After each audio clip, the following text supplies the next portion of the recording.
ನಿಮ್ಮೆಲ್ಲ ಉದ್ದೇಶಿಸಿ ನಮ್ಮ Mysuru AIDSO district president Chandrakala ಅವರು ಮಾತಾಡಬೇಕು ಅಂತ ಹೇಳಿ ರಿಕ್ವೆಸ್ಟ್ ಮಾಡ್ತೀನಿ.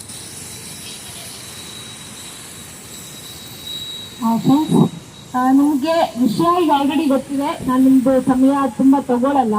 ಇವತ್ತು ಈ ದೇಶದಲ್ಲಿ ಆಗ್ತಿರೋಂಥ ಅನ್ಯಾಯನ ಪ್ರಶ್ನೆ ಮಾಡಿ ವಿದ್ಯಾರ್ಥಿಗಳ ಜೊತೆಗೆ ದೆಹಲಿಯಲ್ಲಿ ಹೋರಾಟ ಏನ್ ನಡೀತಾ ಇದೆ, ಲಕ್ಷಾಂತರ ಜನ ವಿದ್ಯಾರ್ಥಿಗಳ ಜೊತೆಗೆ ಶಿಕ್ಷಣ ಪ್ರೇಮಿಗಳ ಜೊತೆಗೆ ಹೋರಾಟ ಯಾರು ಮಾಡ್ತಿದ್ದಾರೆ ಅಂತವ್ರ ಪರ ನಾವು ನಿಲ್ತೀವಿ ಅಂತ ನೀವು ಇಷ್ಟು ಜನ ಇವತ್ತಿಲ್ಲಿ ಬಂದು ಕೂತಿದ್ದೀರಲ್ಲ, ನಿಮ್ಮೆಲ್ರಿಗೂ ಕೂಡ ಹೋರಾಟದ ಕ್ರಾಂತಿಕಾರಿ ಶುಭಾಶಯಗಳನ್ನ ತಿಳಿಸೋದಕ್ಕೆ ಇಷ್ಟಪಡ್ತೀನಿ.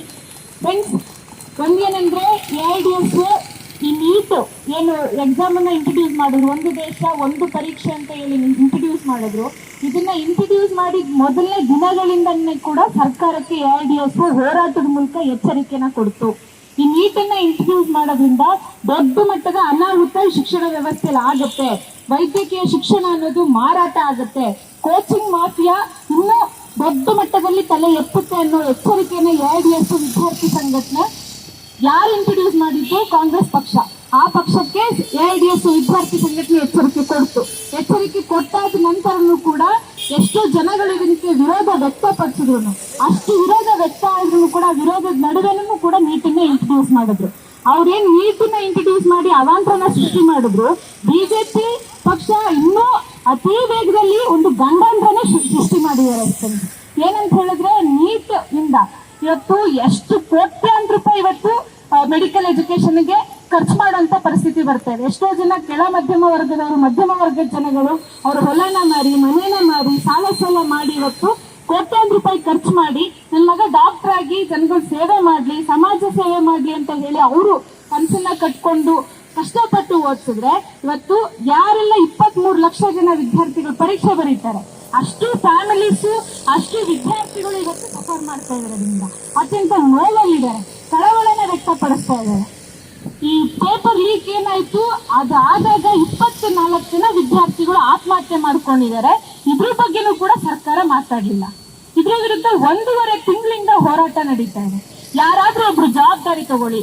ಹೋರಾಟ ಮಾಡ್ತಿರೋ ಇಷ್ಟೇ ಡಿಮ್ಯಾಂಡ್ ಏನದು, ಯಾರು ಪೇಪರ್ ಲೀಕಿಗೆ ಕಾರಣ ಆದ್ರೂ ಅವ್ರನ್ನ ಹಿಡಿದಾಕ್ಬೇಕು, ಅವ್ರಿಗೆ ಶಿಕ್ಷೆ ಕೊಡ್ಬೇಕು, NTA ಸ್ಕ್ರಾಪ್ ಮಾಡ್ಬೇಕು. ಕಳೆದ 4 ವರ್ಷದಲ್ಲಿ ಇದು 3ನೇ ಬಾರಿ ಆಗ್ತಾ ಇರೋದು. ಒಂದು ಎಕ್ಸಾಮ್ ಅನ್ನ ನಡೆಸಕ್ಕೆ ಯೋಗ್ಯತೆ ಇಲ್ಲದೆ ಇರುವಂತ NTA ಯಾಕೆ ಇನ್ನೂ ಇಟ್ಕೋಬೇಕು, ಅದನ್ನ ಸ್ಕ್ರಾಪ್ ಮಾಡಬೇಕು. ಅಂಡ್ ಶಿಕ್ಷಣ ಮಂತ್ರಿಗಳು ಯಾರಿಗಾದ್ರೂ ಒಂದು ಅಕೌಂಟಬಿಲಿಟಿ ಬೇಕಲ್ವಾ, ಒಂದು ಜವಾಬ್ದಾರಿ ತಗೋಬೇಕಲ್ವಾ ಸರ್ಕಾರ, ಅದನ್ನ ಯಾರು ತಗೊಳಕ್ ರೆಡಿ ಇಲ್ಲ. ಅದಕ್ಕೆ ನಾವು ಕೇಳ್ತಿರೋ ಡಿಮ್ಯಾಂಡ್ ಏನು, ಧರ್ಮೇಂದ್ರ ಪ್ರಧಾನ್ ಅವರು ಈ ಕೂಡಲೇ ರಾಜೀನಾಮೆ ಕೊಡಬೇಕು, ಒಂದು ಅಕೌಂಟಬಿಲಿಟಿ ಕೊಡಬೇಕು ಅಂತ ಹೇಳಿ ಡಿಮ್ಯಾಂಡ್ ಮಾಡ್ತಾ ಇದ್ದೀವಿ. ಇಷ್ಟೇ ಡಿಮ್ಯಾಂಡ್ಸ್.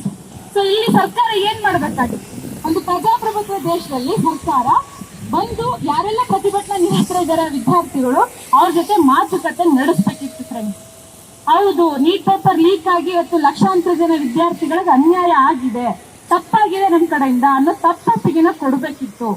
ಎಷ್ಟು ಜನ ವಿದ್ಯಾರ್ಥಿ ಬೆಂಗಳೂರಿಗೂ ಹೋಗಿ ಪ್ರತಿಭಟಿಸಿ ಮತ್ತು ಇಡೀ ದೇಶದಲ್ಲಿ ಏನಾಗ್ತಿದೆ ಎಲ್ಲ ಹುಡುಗ ಹುಡುಗಿಯರು PU ಕಾಲೇಜಿನವರು ರೀಲ್ಸ್ ಮಾಡೋದನ್ನ ಬಿಟ್ಟು ನಿಜವಾದ ದೇಶ ಪ್ರೇಮದಿಂದ ನಿಜವಾಗ್ಲೂ ವ್ಯವಸ್ಥೆಯನ್ನ ಪ್ರತಿಭಟಿಸ್ತಾ ಇರುವಂತ ಈ ಚಾರಿತ್ರಿಕ ಘಟನೆ ಇದೆಯಲ್ಲ, ನಾವೂ ಕೂಡ ಇದರಲ್ಲಿ ಭಾಗವಹಿಸಬೇಕು, ಜೀವಂತವಾಗಿ ಬದುಕಿದ್ದೇವೆ ಅಂತ.